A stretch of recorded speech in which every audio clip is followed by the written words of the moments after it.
அஸ்ஸலாமு அலைக்கும் வரஹ்மத்துல்லாஹி வபரகாத்துஹு. தினமும் ஒரு தெளிவு. பரம்பரையை பழித்து பேசுவது, அதாவது குறை கூறுவது சரியா என்று ஒரு கேள்வி கேட்கப்பட்டிருக்கிறது.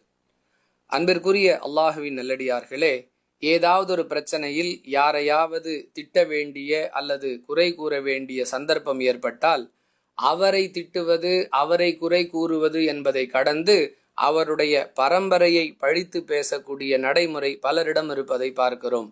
நீ யார் என்பது எனக்கு தெரியும், உன்னுடைய அப்பன் பாட்டன்மார்கள் எல்லாம் எந்த அளவிற்கு மோசமானவர்கள் என்பது எனக்கு தெரியும், ஏன் உன்னுடைய பரம்பரையே எந்த அளவிற்கு மோசமானது என்பதை நான் அறிவேன் என்றெல்லாம் மிகச் சாதாரணமாக பேசிவிடுகிறார்கள்.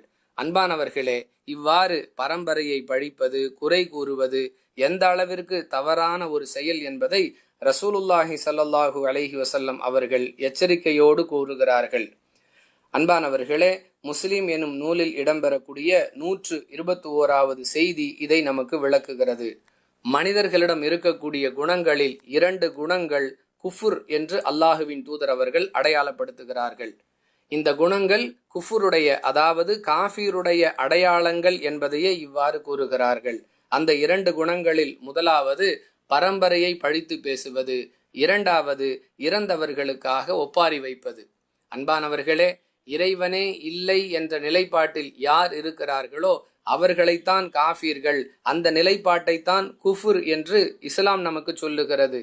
ஆனால் பரம்பரையை பழித்து பேசுவதை அல்லாஹுவின் தூதர் அவர்கள் குஃபுருடைய அடையாளமாக சொல்லுகிறார்கள் என்று சொன்னால், இவ்வாறு செய்வதிலிருந்து நாம் எந்த அளவிற்கு எச்சரிக்கை உணர்வோடு விலகி இருக்க வேண்டும் என்பது நமக்கு புரிகிறது. எனவே இனிவரும் காலங்களிலாவது இதுபோன்று பரம்பரையை பழித்து பேசுவதை விட்டும் நம்மை நாம் பாதுகாத்து கொள்ள வேண்டும் என்பதே இந்த கேள்விக்கான தெளிவு. வாஹிரு தஅவானா அனில் ஹம்துலில்லாஹி ரப்பில் ஆலமீன். அஸ்ஸலாமு அலைக்கும் வரஹ்மத்துல்லாஹி வபரகாத்துஹு.